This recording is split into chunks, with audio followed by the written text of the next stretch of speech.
G'day, mate. 40 here. So it turns out that Tucker Carlson's not the boss. I mean, highest rating bloke in TV news. I mean, the only TV pundit that it would ever occur to me to care about.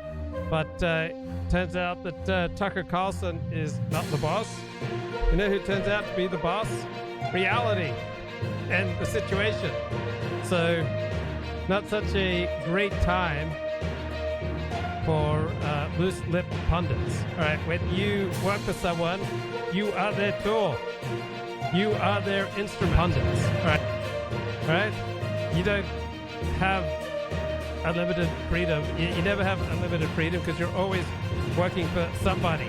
All right? You're always somebody's slave. You're a client slave. You're a slave of the situation. All right? You're a slave of your boss. So let's have a look here at Drudge Report. Fox fires Tucker, no goodbye. Staffers celebrate. Producer claimed rampant sexism, anti-Semitism, harassment. So according to the Los Angeles Times, he was brought down by the claims of Abby Grossberg, worked for TV news for 2 decades. And she claimed that working for Tucker, his community was filled with sexist, misogynistic, and abusive behavior. So, who is Abby Grossberg? Wow, she looks fun. Doesn't she look nice? Okay. Yeah. So, she brought down Tucker Carlson, according to the Los Angeles Times, but of course, Tucker Carlson brought himself down. Right, you're always a slave to someone, and even if you're bringing in an estimated $100 million a year for Fox News, as Tucker Carlson was, all right, if you become too much of a liability, legal, culturally, with advertising or otherwise, right, you'll be knocked out. So maybe we should take cues from how people look. All right. I mean, I don't think I'd want to hire someone who looked like this.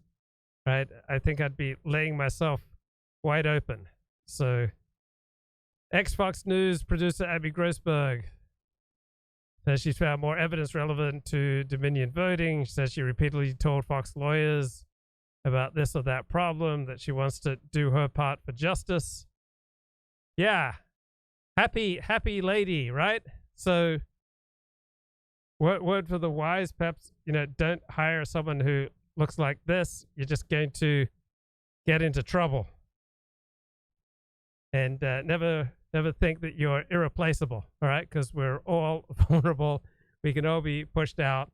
Because in the end, it's not Tucker Carlson who's the star. It is Fox News who's the star. Now, he's the only TV pundit who I care about, because I think on occasion, Tucker has some good and important things to say, and I really don't give a damn about anyone else. But in the final analysis, it's Fox News that's the star of the show, and Jack Schaefer makes that point today. Tucker Carlson's exit shows who's the real star at Fox. No one is irreplaceable at the network. It was designed that way. Well, pretty much no one's irreplaceable in real life either, right? We can all be substituted for. And when you're an employee, all right, you are somebody's instrument, meaning really, in effect, during those work hours, you are somebody's slave. And people don't want someone as an employee, generally speaking, who would embarrass them outside of work hours. So what the heck happened to Tucker Carlson, right? Doesn't really matter who replaces Tucker Carlson in the 8 p.m. block, because the talent at Fox News Channel has never been the star. That's right. If I did Tucker Carlson's show, I could get approximately his ratings. Like Glenn Beck wasn't the star in 2009 when he generated the largest viewership Fox had ever seen in the 5 p.m. hour. Bill O'Reilly, right, subject of a zillion magazine profiles, wasn't the star either. Both of them were carried out with the tide to positions of broadcast irrelevance when Fox News tired of them. Right? And this is the situation that Tucker Carlson now finds himself in.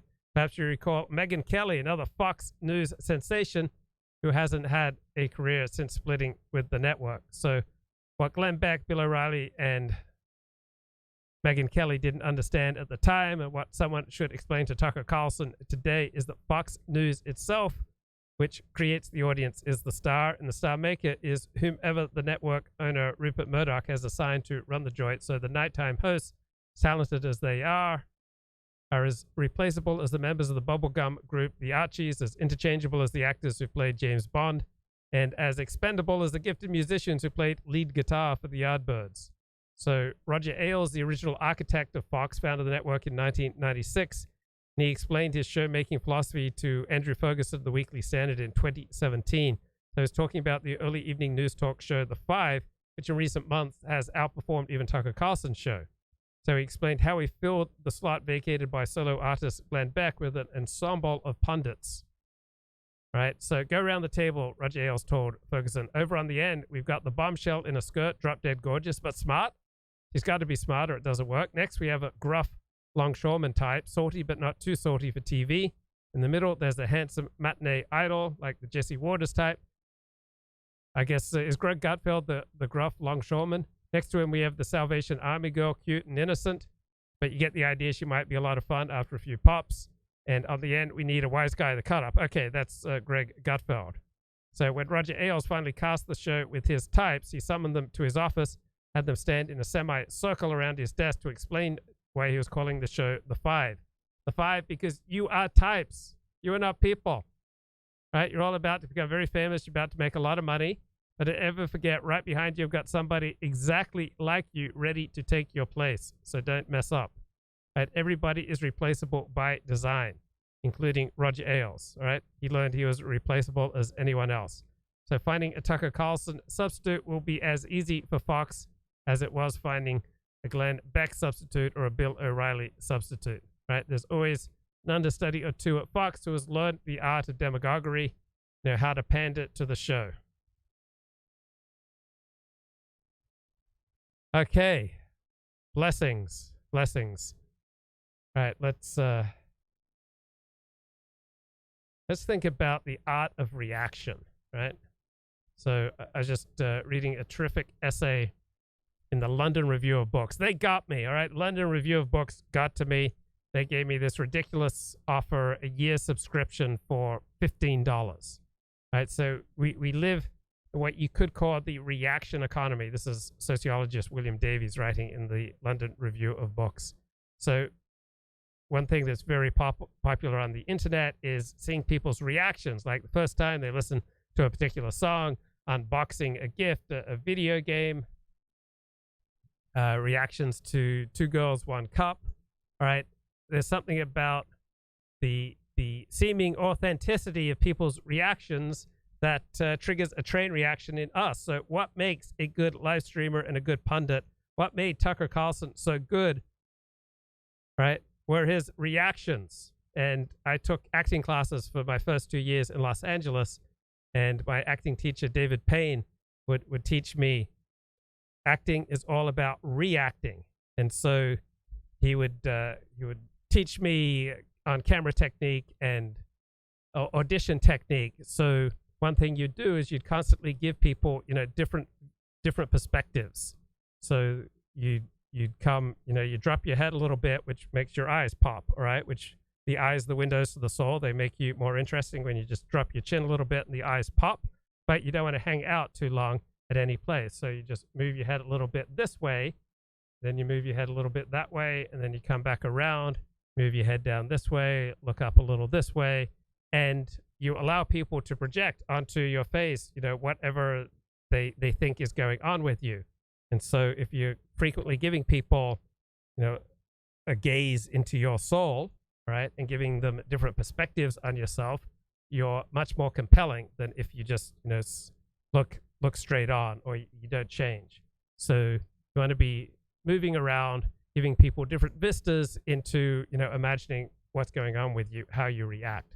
So we are in the reaction economy, and on the right, you get comments like this. The louder the squealing from the left, right, the more certain people on the right will be that they got this right. This is culture war logic. This is known in the American right as owning the libs, primary objective of which is to enrage and trigger the opposition by fair means or foul, right? You can also call it trolling.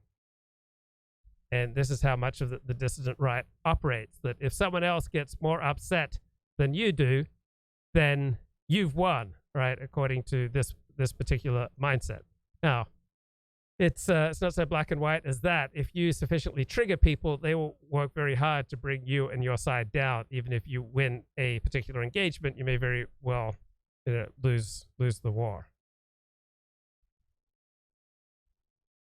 I was looking at Colin Liddell's website. I liked how he introduced Jason Kessler's note. Jason Kessler, the organizer of Unite the Riot at Charlottesville. Jason Kessler gracefully bows out of metapolitics after Wignats failed to buy him a computer. Another star has gone out in the distant right cosmos. My God, they're just falling. I mean, Jason Kessler last week, Tucker Carlson today. Who's next? Another star has gone out in the distant right cosmos with the announcement recently by Jason Kessler that he will be stepping away from the world of distant politics. So Tucker Carlson was the only person really close to distant politics within the Overton window on TV. Jason Kessler, 39 and unmarried, said in an online message April 19th, the straw that broke the camel's back was when his Wignat followers failed to support him when his computer broke down. So in recent months, Jason Kessler is taking a turn from a more sensible nationalism and advocacy to an extreme K-word and N-word neo-Nazi version. Now it appears that this was probably an attempt to tap into a donor base that would feel then motivated enough by strong emotions to subsidize his lifestyle. Did not turn out that way for Jason. So his efforts included sucking up to Greg Johnson, having Christopher Cantwell and David Duke on his podcast, and a change toward a shock jock style of presentation that kind of ill-suited the leaden personality of Jason Kessler. Recently, Jason Kessler blew more than the cost of a new computer on a trip to hook up with women in a third world country. None of this apparently has endeared him enough to his respective donor base of Wignats, notoriously tight-fisted demographic, due possibly to the frequent disappointments they have suffered at the hands of their supposed leaders. So here is Jason Kessler's own statement in full, which has a certain restrained grace and dignity, combined with the unmistakable thwack of the door hitting him on the way out.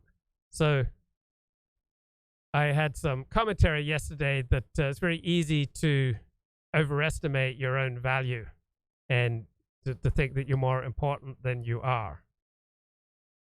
And some people took that as a slam at Jason Kessler. So Ultra Testosterone tweets to Jason, damn, bro, Luke Ford says that you're upset because you're delusional about your importance. I don't know if he is delusional about his importance.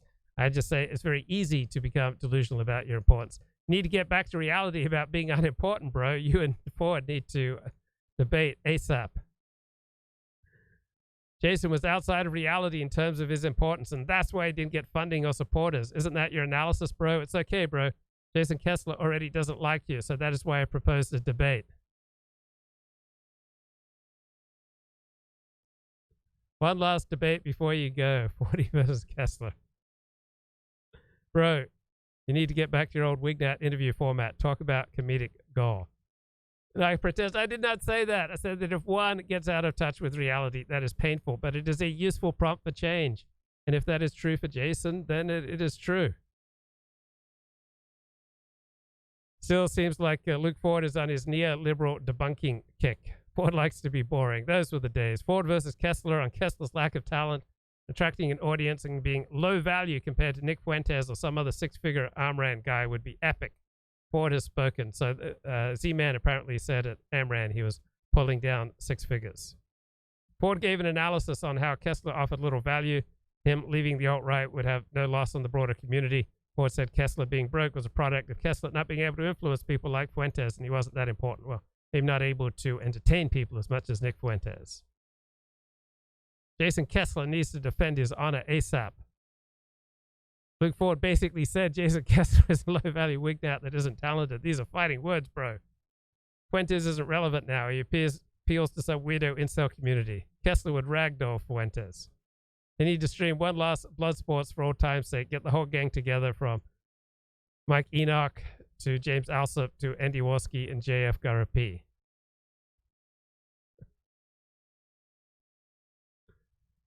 Okay, you're probably wondering what the hell's going on with Fox News. Migrants, another tool to break into our country. This week they introduced a bill that would ban detaining gay illegal immigrants.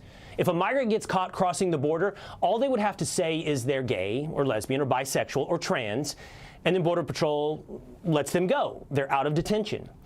If your pickup truck has a rainbow bumper sticker, you can smuggle as many illegals as you want, apparently, without the consequence of detention. If you get caught, you know, just tell them your boyfriend is on the other side, and they won't keep you arrested.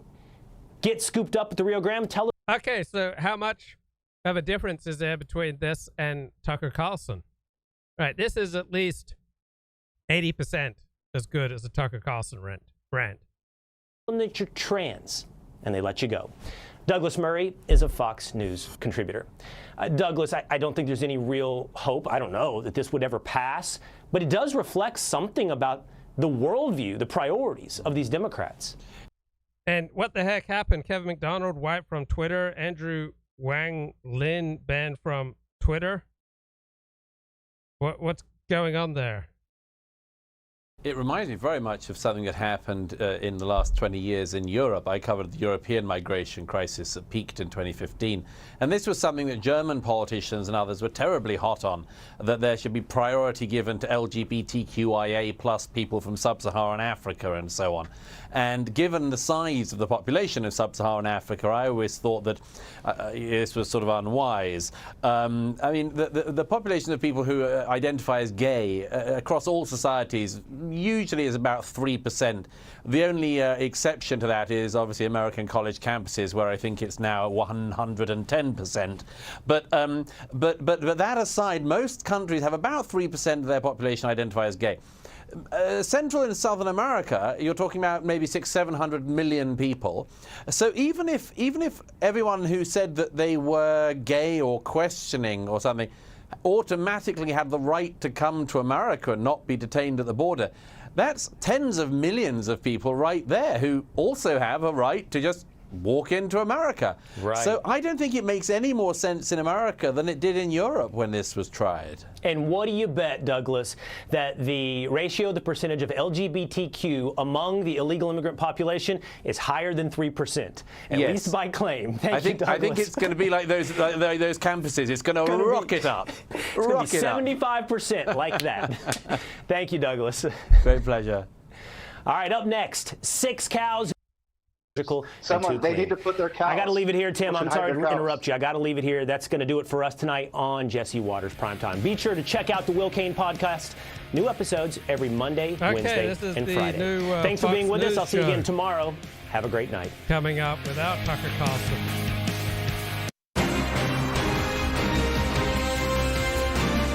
Okay, good jingle. Hi, everybody, and welcome to Fox can't News take Tonight. that. I am Brian Kilmeade. As you probably take have heard, Fox News and Tucker Carlson have agreed to part ways. I wish Tucker the best. I'm great friends with Tucker and always will be. But right now, it's time for Fox News Tonight, so let's get started. In September of last year, an FBI special agent, his name was Steve Frank. Okay.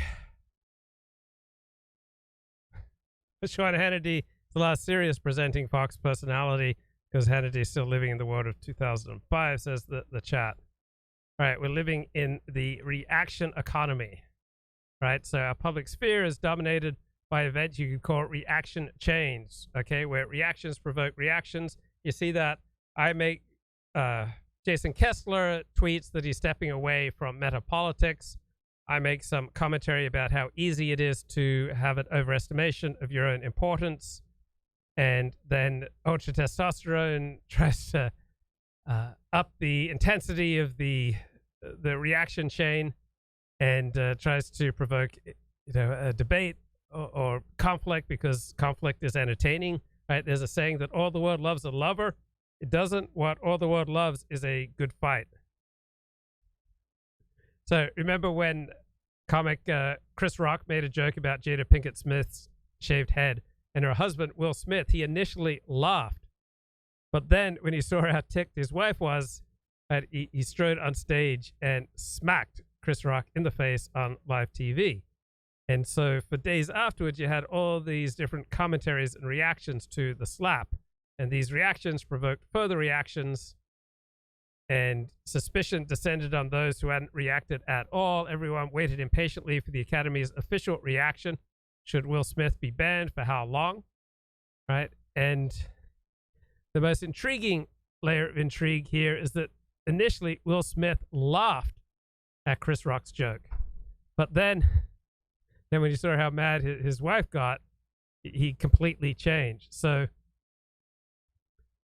we live in the attention economy, the reaction economy, also known as engagement. And if you enrage, you're much more likely to engage, okay, which is why I'm right-wing, so I just primarily listen to right-wing pundits, right-wing talk radio. So the ongoing theme of right-wing talk is that you are a victim and the host is going to fight for you against the evil elites who, a bunch of satanic Democrat-voting pedophiles who are holding you down. So the modern individual who's just part of this reaction chain is quite different from the liberal philosophical tradition, which is that individuals are autonomous agents possessed of reason, right? And different from the traditional conception of the self, which is that we're porous, right? So that what's going on next door affects me, what's going down on my block affects me. So I guess the reaction economy is much more like the traditional conception of the self. So I was just reading a book about 17th century conceptions of the self, how much more porous it was, how much more people sense that they could read each other's minds. So is this Amazon with my delivery? Okay, so I'm not playing Tucker Carlson much anymore, but you'll be glad to know that is going to free up more space for Dennis. Go ahead. What are you guessing? I'm curious. Well, how do you know what light is if there's no darkness? Okay, that's a very excellent answer. That's not what they said. This will blow your mind. Oh, okay. They said without the will to do bad, a man wouldn't marry, wouldn't make a family, wouldn't build a house, and wouldn't work for a living. You say this in your happiness book. Yes, so it's fascinating. Yes, okay, well, blessings I'm to a you. human recording machine, You and are. I'm a Dennis Prager specialist, right. expert. That's right. So I remember in high school when I heard this, and I thought, well, if all these great things happen because of the will to do bad, what the hell is the good of the will to do good? Can you, for our listeners and for me, can you explain the link between the will to do bad, or why? It gives, well, for example, if you have no desire for material objects, you won't work. Right. Well, what You'll about be marriage? a lazy slob. What about marriage? Okay, they haven't arrived yet, but they're coming soon. So much excitement in the chat about more Dennis and Julie. Yeah, Dennis Prager is the new co-host.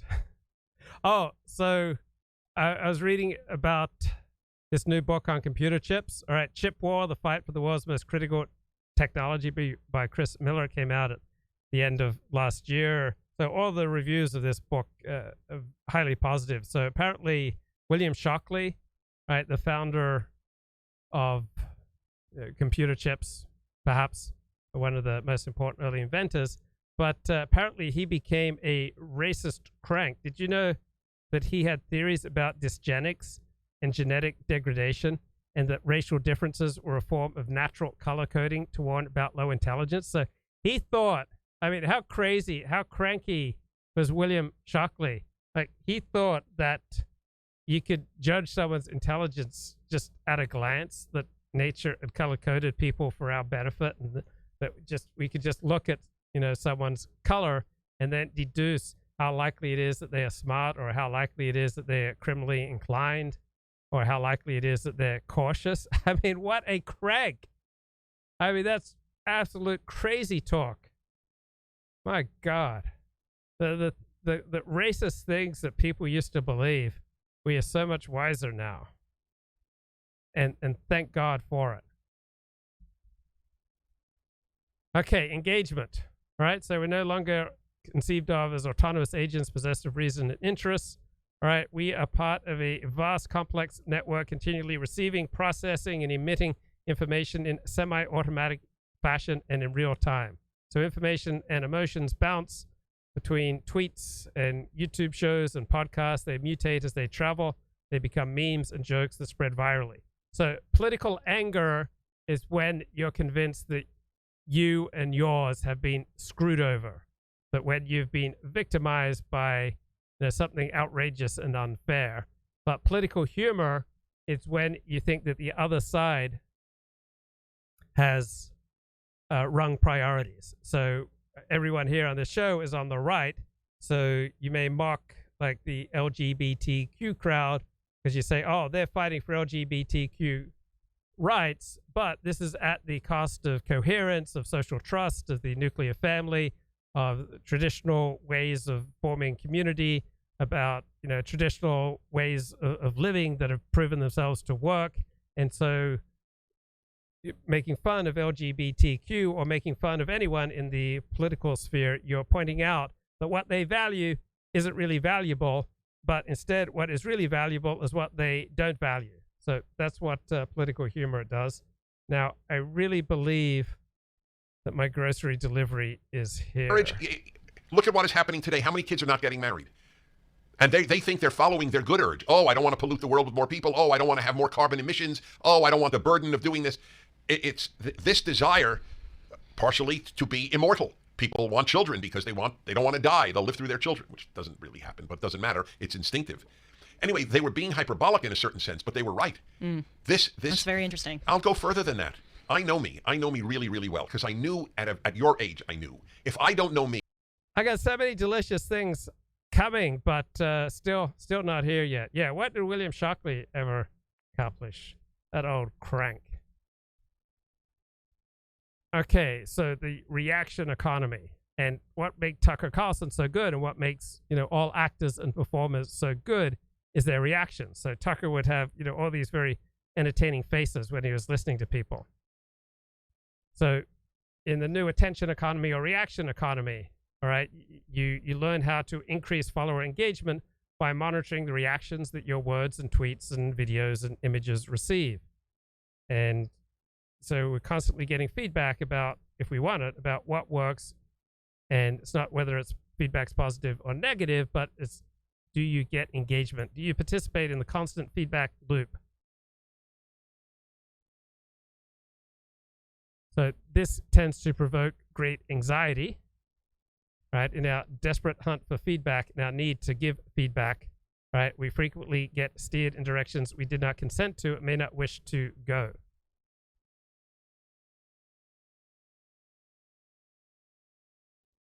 Man, so much good stuff in this London Review of Books essay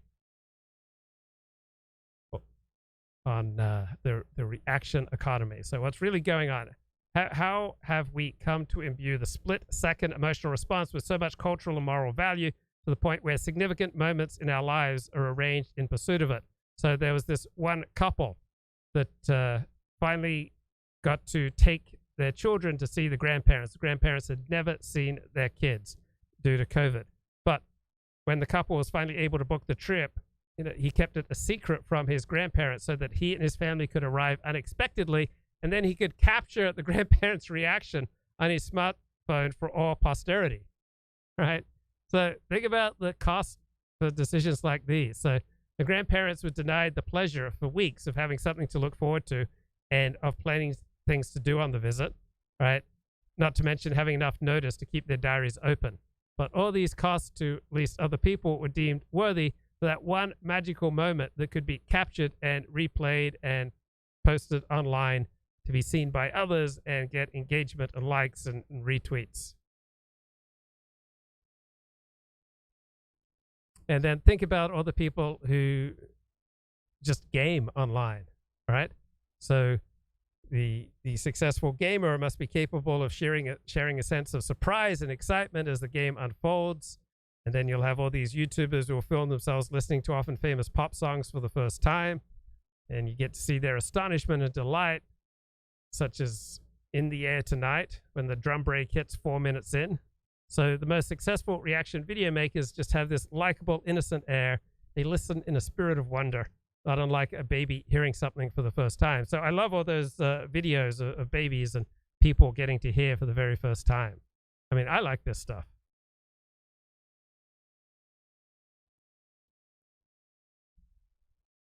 So why do we have this extraordinary growth of reaction content, and how much is Tucker Carlson's ability to convey his reactions on his face so key to his success?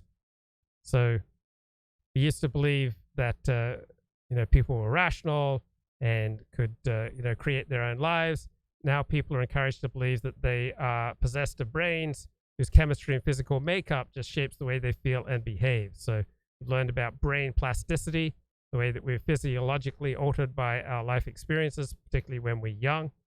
And then we learned about mirror neurons. So when we witness someone else experiencing something intense, right, our own neural circuits are affected in turn. And then the human face itself is just endlessly fascinating. We look for authentic joy or authentic shock, or joy and shock at the same time. And so the people who are good at what I'm doing, all right, they're able to convey all these emotions, right? They are transmitting stations, like Simon Cowell, right? He's a specialist in the manipulation of an eyebrow or a spontaneous look of surprise. Like, how does a character like Piers Morgan, keep attention, right? He knows that what will keep him in the spotlight is the force, distinctiveness, and watchability of his knee-jerk responses, right? Like Kramer on Seinfeld, right? Which are designed to ignite these reaction chains. That's what Tucker Carlson did so well, right? Ignite reaction chains with his reactions to what was going on in the world.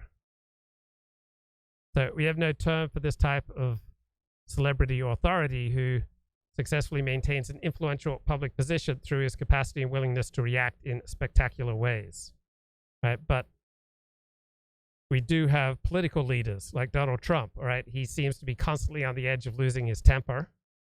Boris Johnson, former Prime Minister of Britain, seemed to be constantly on the verge of bursting out laughing. And so they had very compelling personalities. And then with Nigel Farage, this is a guy who's a key figure behind Brexit, and he had the ability to forever appear angry and amused all at the same time. I don't know a damn thing about the world. So my first project was to know me, because I assume I'm just like everybody else. Not in my behavior, not in my outlook, but in my constitution. Urges or your, yes, there's no difference between me and anybody, certainly any man. And so I really, really wanted to know me. And I realized that part of my energy is my sex drive. And you said this last time. I have a lot of energy, as you well know. I have the same energy I had at your age. More. Okay, fair enough. Trust me. Right. I was asking, sorry to interrupt. I was asking Dennis whether or not I should go to the Harvard Yale game, because it's a 6-hour flight, and the next day I have to film, and I could just tell, and you weren't being, but I could just tell he was like, please, because you can fly around the world, do 8 shows, do a circus act, and run a marathon, and you're like, oh, well, yeah. I'm very lucky, fine. but I really do believe part of it is I am very energized. Right. That is a battery. You as a woman, I'll bet you have met men who seem to you to have a very low sex drive, because they don't radiate passion, energy, masculinity. I mean, it comes with a price not to have this drive. It comes with a price to have this drive. Yep. Maybe that's why a lot of women are, A, not as energetic as men, and B, I think that's an interesting just point. My own anecdotal observation, women are more sort of depressed, or they take things harder. Look what we were just talking about, how the joking around on the show. You guys are very light. Women are much more serious and complicated. And maybe there's kind of that dark cloud because we just don't share the same sexual desire and drive that you guys have. That's right. So that's very interesting. So, but a woman, I think a lot of women who are in touch with themselves, and a lot of women are not, just as like a lot of men are not today, but if you are in touch with yourself, I think more and more young women are meeting men who do not radiate energy and passion and drive and masculinity, and that's not a turn on to women. As a woman, I can tell you it is most certainly not. That's right. So when I have bad thoughts about other people, or honestly, I will be so open with the viewers. I'm truly right now trying to think about bad thoughts I have. I mean, I told you that one about my sister. I don't really know if that's a bad thought. It's just it sounds bad. It sounds bad, but I actually don't feel guilty about that thought, because I know, because truly it comes from a good place. It mostly is not coming from like. Okay, so why does someone like Dennis Prager have so much energy? Why does someone like Tucker Carlson have so much energy? Sean Hannity, why does he have so much energy? Because other people get energy from him. So both these people have a lifetime of success. They have an ability to read, other people well. So Dennis Prager simultaneously talks about how he doesn't value intelligence. Whoops. Just funny not wearing pants. I'm wearing a long shirt. But then simultaneously he'll talk about how he can read other people's minds. So this ability to empathize, all right, is a product of intelligence, right? Your ability to empathize is measured by your intelligence quotient. Now, you may or may not choose to use your intelligence to empathize, but empathy is abstract thought. You're putting yourself into other people's situation. Is funny not wearing pants. Oh man, the number of like Zoom calls all right, like step off to the side, and people would know it's like I'm, putting on some pants, not just putting on the Ritz, but putting on some pants. So I don't think Prager's being creepy. I think he's being very honest, and because he's so honest, that enables him to connect with people. When you connect with people, you get energy. Get on the same page with other people, you'll get energy. If you get to be on more people's page, right, you'll get more energy. So if you were flying across the world and there were hundreds of people lined up to hear you speak, right, and you gave a good speech, you would be incredibly energized, right? So Prager and Tucker Carlson and other effective communicators are good at getting on the same page with other people because they are way above average in intelligence. So when you recognize where other people are at, you're able to meet them where they're at, you're able to get into some sort of synchronicity with other people, then they will be energized, you will be energized. So Dennis Prager, right, talked about having as much energy now as, when he was 23. But what would happen if Dennis Prager was, say, humiliated, right? I have not echoed Tubin. I am no fap for a year, bro. No fap in June, but for a decade, not a year, 10 years, a decade. So let's say Dennis Prager got into a scandal and he had to withdraw from public life. Do you think that he would have the same level of energy? No, it would be absolutely crushed. All right, if no one wants to associate with you, if you become publicly shamed, you will lose the primary source of your energy. We get our energy from others. So have you ever had a nightmare about live streaming naked? I have never had a nightmare about live streaming naked. So yeah, I'm wearing a perfectly modest pair of shorts and this very classy long sleeve shirt and my fringes, my seat, and a yarmulke and a smile. So yeah, when you're in disgrace in the world's eyes, it's really hard to have energy. All right, people get depressed. You'll notice, and depression is not accompanied by a great deal of energy. So I'm sure you want me to put away, the cold and frozen things in my delivery, all right, before they thaw out. So let's listen to a little bit more of Dennis and Julie. I want to relieve myself of the burden. Right. It is this poor, precious sister of mine. And also for your family. And of course, yes, for my family. Right. But let's say let's say I'm annoyed at a family member, and I think this person is so XYZ, or this. That's the extent of my really bad thoughts. Like, how does that fit into the paradigm that you're saying that the bad allows for the good? If we didn't have what the rabbis were saying, if we didn't have the bad thoughts, then we. No, that may not. No, that's a separate issue. Okay. I was just talking about that wasn't bad thoughts. That was the two wills that we're born with. Okay. So that is a separate issue. If Well, you have bad thoughts about, go on. Sorry, I thought yes, it was about the two wills, but one of the wills is the bad. Yes, will. right, but that's not the same as bad thoughts. Okay. So the bad thoughts issue was separate. You have bad thoughts about some relative, let's say. So what? My answer is so what? Are you acting on it? Are you mistreating them? That's the only question I have. See, here's what happens to me. If I have bad thoughts about a family member, I will think to myself, Julie, they've done so much for you. Okay, that's fair. No. By the way, that's fair for you to do that. Right. Maybe your bad thoughts are not warranted. Right. I think it's completely good to check on your own self.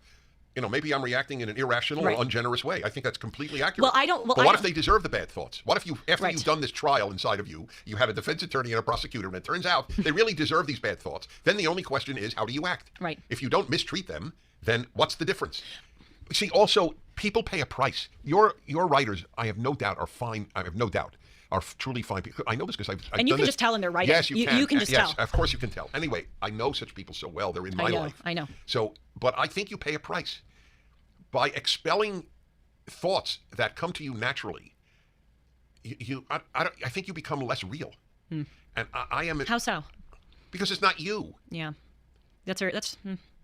That's why. Well, the guy who says to you, you asked me, what do I think of the guy who says, I see another one, I have no lustful feelings. So you asked me, do I think he's lying? I think he's lying. I said, I think he's lying to himself. Or he has trained himself, which is what he would say. I've trained myself not to think about it. Okay, so that's a very interesting thing about training yourself not to have a natural reaction. Right. So maybe that is commendable. I don't know what to say. It's hard for me to imagine what process that would have taken that I could see a beautiful woman on a beach and think, gee, God made such wonderful bodies for the human species. I don't know why I would still be me. Right. Well, this point about authenticity is really an exceptional one because I'll give an example rooted in real life. I refer to these Shabbat dinners that I go to with Dennis, and they truly have become a highlight of my life. I mean, I love these people. Right. It's so much fun. My secret weapon is Shabbat. It so is, and it's now my secret weapon. And you said, I think at our Shabbat dinner this past Friday, you said, the Shabbat was my university. This is where and I thought that is so well said, because we talk about everything. Now you know how true it is. Unless one experiences it, it seems like an odd thing to say. It's true. Well, of course they have to experience the right Shabbat. I mean, I'm sure there are Shabbat, but this one in particular is so real. Almost every traditional home, this I can say, having been to so many Jewish homes on a Friday night. Right. I'm talking about traditional Jews or / religious, will have an almost endless dinner. Mm-hmm. It's 3 hours is normal, 4 hours is not abnormal. The talk will go from the most mundane to the most elevated. But there will always be some elevated talk. Right. Because in Judaism, it's actually a sin to have a communal meal and not to talk, quote unquote, Torah. There's another statement from the Talmud. 3 Jews eat together and did not speak any Torah. It's as if they ate from the altar of the dead. I love that. I want to quote that. You were asking me in this episode. We're going on so many tangents. I want to tell my story about Shabbat dinner, but I want to respond to this because you asked me at the beginning of this episode if I can talk to my friends about these matters. The answer is really no. And I want to sort of, I wouldn't, because I don't think it would be effective or appreciated, but I sort of want to bring that quote to them and go, we are sort of succumbing to the altar of, we are sort of eating from the altar of the dead if we avoid this stuff. Anyway, I love that. That really moved me. But these Shabbat dinners are so fun. But you probably know this, but you may not. At the beginning, uncomfortable is the wrong word. I was taken aback by the amount that all of you at the table would joke about sex. And we're all committed to Torah and God. I just want to make clear. Of course. Yes, you're all committed to Torah and God. You all have your wives sitting next to the wives are all of course, there. And children in many cases, and yes. and the children, children are not young children, but but they're children. Yes, are participating, and it's not constant. It's not like every 5 sentences. But it happens, and it's not unbelievably crass or crude, but it happens. And I just grew up in a home where that was just, my parents never talked about sex ever. And by the way, my parents listen to this podcast. Thank you for not talking about sex, because I think it would make me uncomfortable. I think it's better to go to a Shabbat dinner, at least for me, and hear it from other adults than my own parents.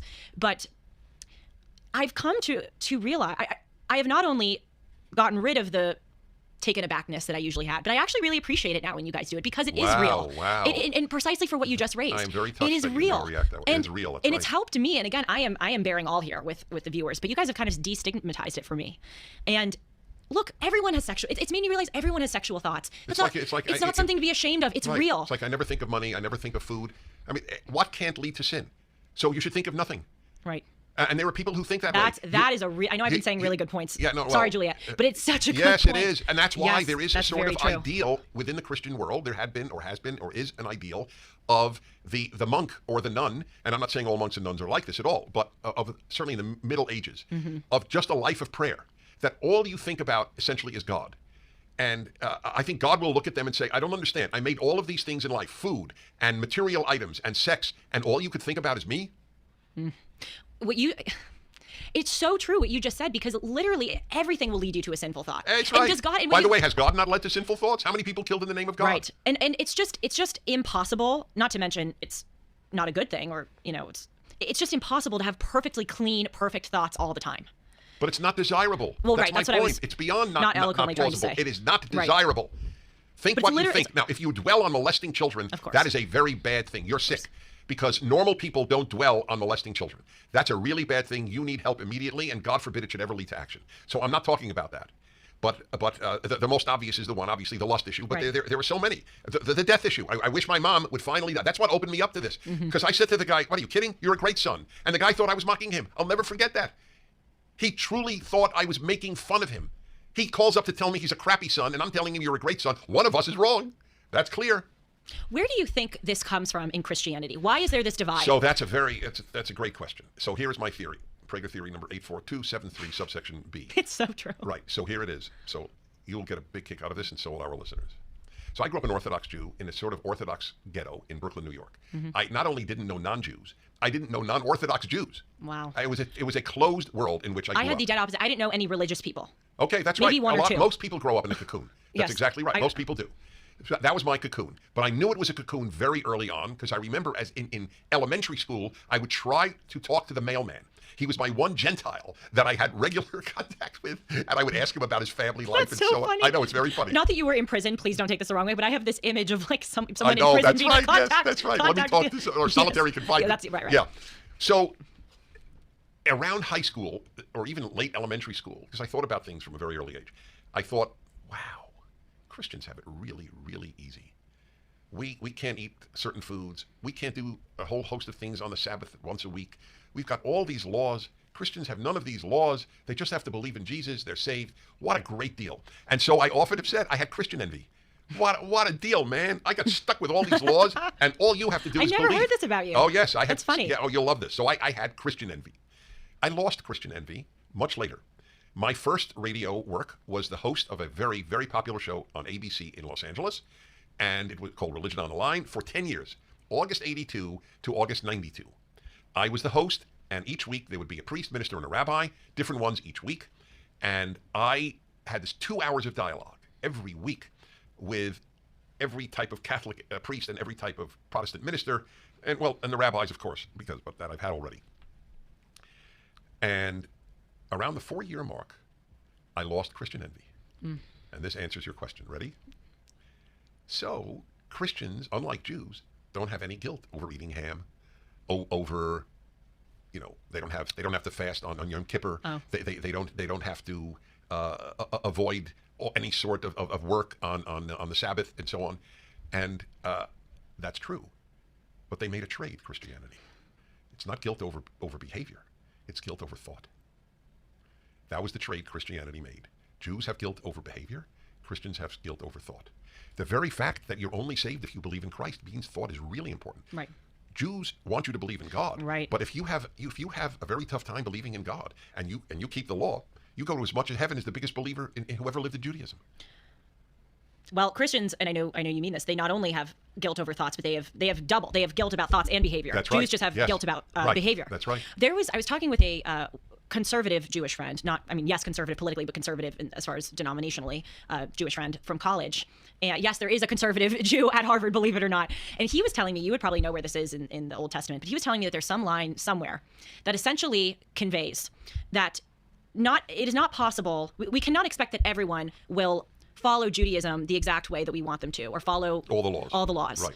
But as long as people believe in God, essentially, I'm not saying this very well, but essentially, not that it doesn't matter how, but the priority is that they believe in God and accept the values of the Torah. I will ask him and get back to all of you on what this is, because it was fascinating how he described it. And he said, that's why I, as a Jew, have no problem with Christians. And I believe that Christians will go to heaven, even though they don't accept my Judaism. Because judges behavior, yes, not theology. Yes, and because I know it's not possible for everyone to be a Jew. And as long as there's, I think of it as a Venn not just diagram. not possible, it's not the aim. The aim, right. If Jews understood the aim is to bring the world to the God of the Torah. Right. I have spent my life trying to do that. Whether you express it as a Protestant, Catholic, Mormon, ethical monotheist, that is not my concern. That is your concern. My concern, or Jew, by the way, you're certainly welcome to become a Jew, but since there is no reward in heaven for being a Jew that is not available to a non-Jew who is good, we don't have the same compulsion to convert people. Right. Right. Well, when my Jewish friend was talking about this, it made me think of a Venn diagram. If you have Judaism and Christianity, as the two circles, there's a critical point at which they need to intersect That's why America was such a great place. Right. It's the one truly Judeo-Christian world. Right. And what the founders did was they took the best of both. And it is painful beyond words to see this unraveling under the attack of the left-wing intelligentsia. This is the Judeo-Christian country, to the extent that the founder said Americans are the second Israel, not taking over. It's not replacement. Oh, wow. Oh, that was a very big theme. The second Israel. Why didn't they call it I guess I'm trying to think of what number Rome it would be. But most, Bismarck. Yeah, right. It wasn't the second Rome why or not, the second Greece. That's very interesting. No, why Israel instead of Rome or Greece? Because that was the foundational moral. You didn't get morality from the Greeks and Romans. You got wisdom, you got insight, you got how to make a government, but you got your morality from Jerusalem. The thought that just popped into my head? Yet. It is what you said last episode about how it pains you that your work cannot get out to more people. I just had that thought because in this conversation, I have learned so much. This is an aside, obviously, but I learned so much from this podcast. I can't believe that I get to do this as a job. I said that to you coming in today. So what do you think I feel? I feel the same way. I can't believe I get to do this as a job. It was a blessing from God. But that's not the point you're making. The point you're making, yes, I wish these ideas got to more people. That is why, no matter, look, I was just in Denmark getting a big speech with a nice audience and in the parliament. But I don't revel in that. I think, how many people in Denmark really know what I have to say? It's an infinitesimally small number. And it has nothing, and and I think most people listening, it's zero to do with ego. It's not an ego thing. It's purely idealistic. If I have felt since high school, I had a recipe. I had not a recipe, though that's not improper term here, but I had a prescription. I had an antidote to evil. By the way, it's interesting. Again, the Talmud. The human being has poison in him, and the Torah is the antidote. That is an exact phrase in the Talmud. And the second part of that sentence is not, and that person should fret over the fact that they have poison in them, or that person should right. corporally mortificate their mind. You truly get it. And also, that actually really brings me a lot of comfort, because we know that every single word in the Torah, in the Bible, was specifically chosen and incredibly important. So it is no mistake that is the way that the sentence is phrased. If they, well, that's from the Talmud. But or yes, the Talmud, yes, excuse yes. me. But still, right. If the message, if it was really important to convey, you have to constantly hate yourself for the poison, then that would have been conveyed. That's right. You got it so clearly. It is so liberating to have this vision, and not only that, it helps you be a better human being. Right. I know what I have to fight. Right. If I've suppressed it, how do I know? If you've suppressed it the whole time, one day it's going to erupt. Well, right. That's what I was saying earlier about the blowing off the steam. Yes, that was a great insight. So this makes me think of leftists and the extent to which they reconcile with their. Do they acknowledge that they have bad thoughts? They're the worst of all worlds. Because, perfect example, what Donald Trump said about grabbing women in their privates. Right. We talked about that on an episode. Yeah. Oh, thank you. Episode 4, yes, minute exactly. 15, I second believe that. Yes. 37. See. I think it actually was episode 4. But that's a one of the early perfect ones. example. What you say privately is more or less the same as what you think privately, which is by definition private, what you think. Right. What do I care what he said? I'm a Jew. I don't care if somebody spouts off against Jews in pillow talk with his wife. Episode 9, she was only missed by 5. Corporal mortification in the brain. How dare I miss it by 5 episodes? Horrible, horrible, horrible. No, I'm not going to do that. Hey, you know what? I knew it was in the first 10. Okay. Tell me when we're ready to return to Earth. Well, let us return. Missed by that much. Exactly. The guy said it privately, or if somebody says bad things about a group privately and believes no one ever heard it, but my grandfather had anger at blacks. A black man murdered his father-in-law.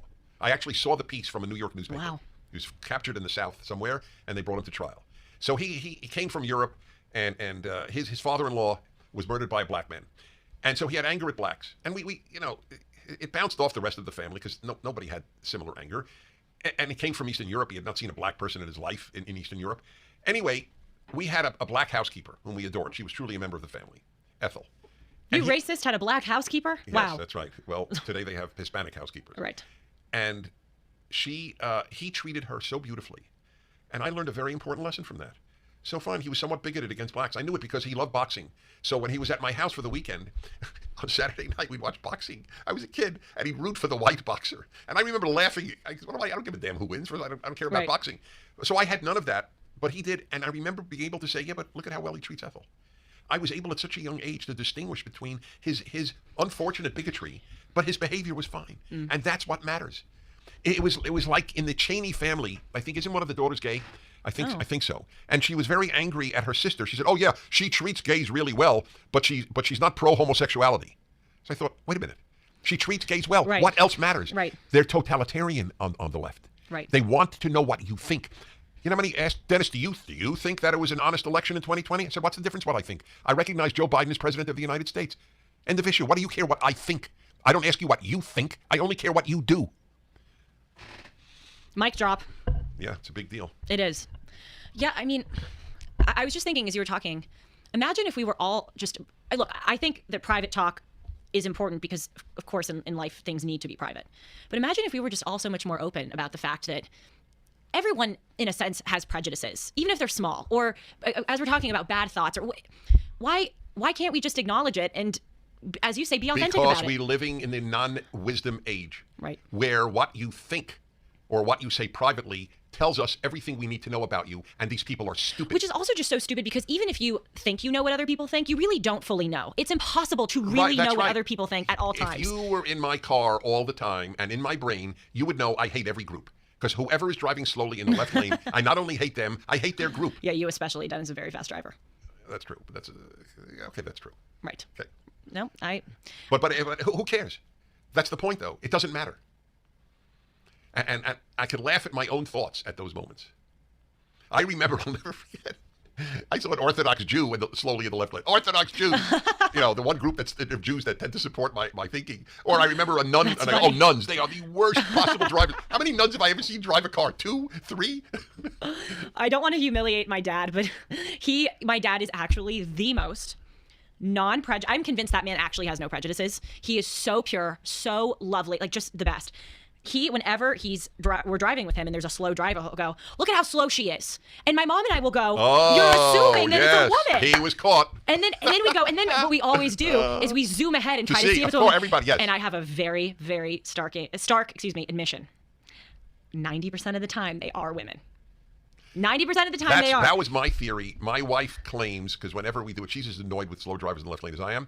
She says it's more men than I think. Oh, it's more men. No. It's more men than I think. No, it's not more men than women. More men than I think. Yeah. My mom and I were always so determined to prove him wrong. And we say to him, that's the one area where you're sexist is when you're driving. Yeah, you caught him. I caught him. Sorry, Dad. This has really been terrific. This is such an important discussion. It is, and I want our viewers. By the way, forgive me. Did I tell you that I had a major dialogue with one of the greatest Christian theologians, and I wonder if it's on YouTube. Maybe 10 years ago in Phoenix, Arizona. And I asked him this question because we got to the lust issue and Jesus' comment. So I said, okay, so Jesus says if you lust after another woman, you've committed adultery with your heart. Okay. We both know that you can only commit adultery if one of the two parties is married. Single people cannot commit adultery. So if a single man lusts after a single woman, is it a sin? Well, when you say single, can that person have a girlfriend or boyfriend, or you just mean truly single? Yeah, you're truly single. Right. Oh. Anyway, the boyfriend, girlfriend has no status in the adultery issue. Right. You can't commit adultery against the boyfriend. You could cheat, but you can't commit adultery. So I return to my question that I asked him. Is it okay for a Christian man to lust after, he's not married, he's not engaged. Engaged has a legal status in Judaism at least, and she is neither engaged nor married. Has he committed a sin? Okay, so that wasn't the excerpt that I wanted to play. No, I was making strange faces because that wasn't. I was trying to find a particular excerpt that I promise you would just absolutely crack you up. Yeah, the green juice I was drinking, finally had an effect. I got it. I gotta find it. To his great credit, he said, "I've never thought about that, and I've never been asked that." He did not. But he did not say it was a sin. I really admire when people do that nowadays, especially when they're supposed to be an expert on something. As that, yes, I don't know. I would have no problem saying that. But I just want people to understand it's a legitimate question to ask. It is. So then it's only a sinful thought if you're married. It's not a sinful thought if you're not married. Can't commit adultery if you're not married. That's true. Wow. I would be very interested to hear from our Christian viewers, especially what they think of this conversation.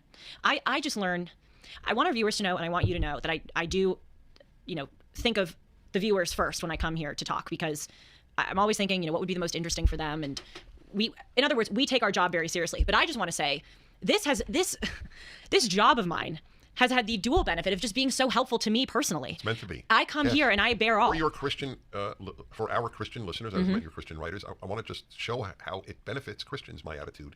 That's all about behavior.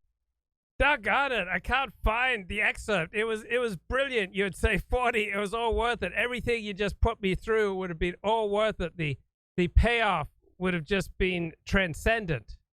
And I can't find it. I just had so much wisdom to share. My God. All right. Letters from the Rav, Joseph Ber Soloveitchik. This is Professor Marc Shapiro. All you have to do is look at Sefer Malachim, and you can see the low levels that the people of Israel fell to. So the Rav says that this is the great test.